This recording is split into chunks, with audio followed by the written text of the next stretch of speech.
Continuando falando agora sobre os arcanos menores, mas agora já entrando nas cartas da corte. Então, a primeira carta da corte que a gente tem é a são as princesas ou os pajens.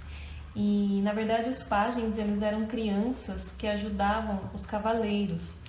E por isso que alguns tarôs usam pajens, outros usam princesas. A carta ela tem essa energia de mensageira quando a gente pensa no pajem, que o pajem ele tanto servia para ajudar o cavaleiro, quanto servia para levar mensagens. E aí, por isso que ela também é uma carta de princípio, porque se imagina que era uma criança, uma energia juvenil, ou bem adolescente, né? O elemento das cartas de princesa ou de pajens é o elemento terra. Como as cartas da corte têm muita discrepância entre uma leitura e outra, eu achei melhor eu me embasar pelo tarô mitológico. Então eu peguei o livro, fui ler sobre as cartas, os mitos, né, que o tarô traz, que o tarô mitológico traz para explicar essas cartas. E aí só que no tarô mitológico ele usa como pajem. Por isso que são mitos relacionados a figuras masculinas. Mas de qualquer forma dá para entender a energia da carta. Eu deixei as cartas de princesas mesmo, que é a do tarô que eu uso, para não dar descontinuidade, né? Então, começando aqui pelo primeiro mito, que é o mito de Frixo. Eu não sei se fala Frixo ou Frixo, mas enfim.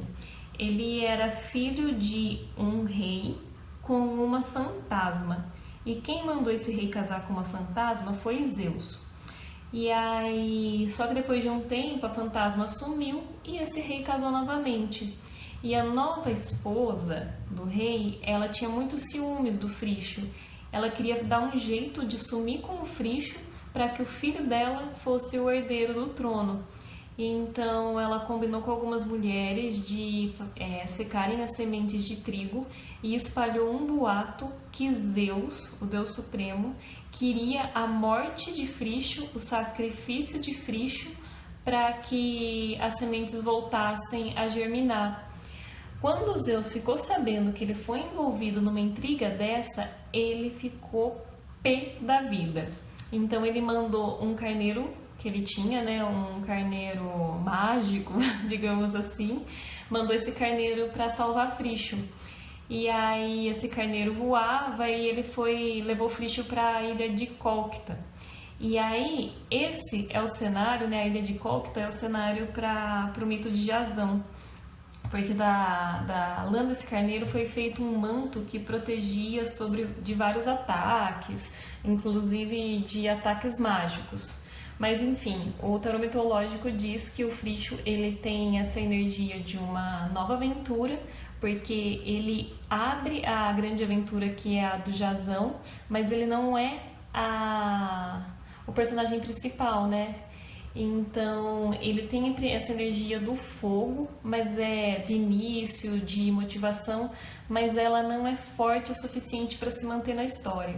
Então, quando aparece uma princesa de paus, a energia seria essa. É uma energia de fogo, mas ainda é um fogo débil. Ele precisa ser melhor alimentado para conseguir se manter ao longo da história. Então, pode ser alguém, né, como a energia de princesa, de pajem, de mensageiro, alguém que só aparece, dá um impulso para que uma história comece ou um evento aconteça.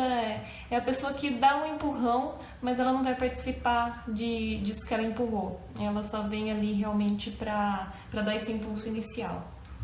Aí depois, na Princesa de Copas, no tarô mitológico, ele conta o mito de Narciso. E Narciso, na mitologia grega, ele era lindo, era uma criança muito bonita e todo mundo se apaixonava por ele.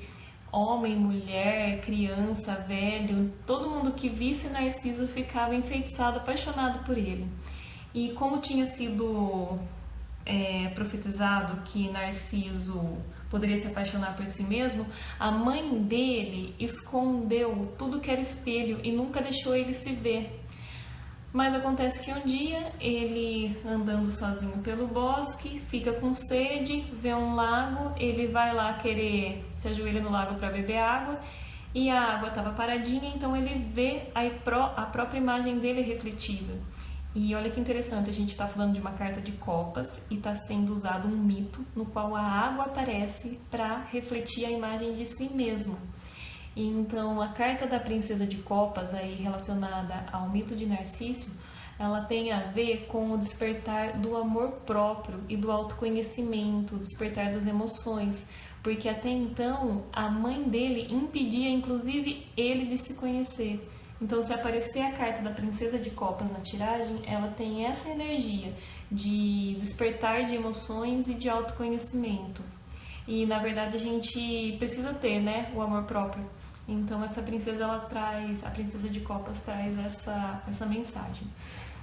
Aí na princesa de espadas a gente tem o mito de Zéfiro, que é o vento oeste. Novamente, né, uma carta de espadas, que é a carta do elemento ar, e está sendo usado a figura do vento. E aí é a energia do vento brincalhão, adolescente, porque Zéfiro, ele atrapalhava, assim, às vezes com um pouquinho até de maldade. Ele jogava vento, fazia tempestade em alto mar só para ver o que acontecia. Então, também a curiosidade, né? E a gente sabe que a espada, ela tem 2 gumes. Então, é sempre uma energia cortante, ela pode cortar para um lado ou para o outro. E aí, nessas experiências, Zéfiro testava tanto o vento na sua forma benéfica, como o vento na forma maléfica. E é o adolescente começando a descobrir a dualidade, né? O que tem no mundo, como ele age e os efeitos que podem surtir. Então, a princesa de espadas, ela representa essa saída da adolescência e a mente também muito afiada, né? O adolescente, ele tem a mente muito afiada, querendo descobrir, e o adolescente vai testar. Ele vai testar tanto bem quanto mal. Então, princesa de espadas é essa energia que está começando a descobrir a dualidade e que vai testar sim. Então, pode tanto fazer besteira quanto acertar muito, mas não é uma energia ainda madura. Depois a gente tem a princesa de ouros. O mito é de Triptólemo, e Triptólemo aparece no mito de Perséfone. Perséfone era a filha da deusa da colheita, da deusa Deméter, e aí o deus do submundo, Plutão, ou Hades, né? Plutão para os gregos e Hades para os romanos, não, Hades para os gregos e Plutão para os romanos. Ele vê Perséfone, se apaixona por ela, abre a terra, sequestra ela e leva ela para o submundo. E quem é a pessoa que é a única... Na verdade, nesse mito está dizendo que foi o Triptólemo e 2 irmãos dele que presenciaram, que testemunharam a terra se abrir, o rapto de Perséfone e a terra se fechar. Então, Triptólemo, na verdade, ele era um jovem, adolescente, né? E os irmãos também. E o pai tinha dado já trabalhos de pessoas adultas para eles. Então, de alguma forma, o mito mostra, né, que é esse o momento de deixar a infância para começar a plantar a própria vida. E aí, quando ele testemunha o rapto de Perséfone e a deusa da colheita Deméter aparece perguntando se alguém sabia, e ele conta para Deméter que ele viu que foi Hades, e ela, depois de tanto tempo procurando pela filha, receber a notícia, receber essa pista, ela fica tão agradecida que ela ensina a arte da agricultura para ele e pede para ele ensinar para o resto da humanidade. Por isso também que essa carta tem a ver com estar deixando a infância e começar a plantar. E a descoberta do mundo sensorial, que é a descoberta do mundo da matéria, do próprio corpo, das manifestações da matéria.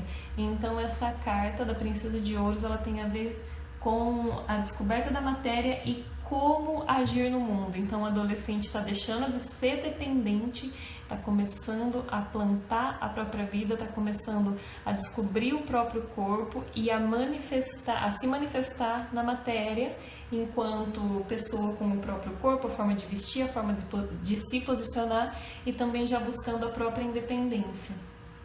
Então agora a gente vai para os arcanos menores, os príncipes.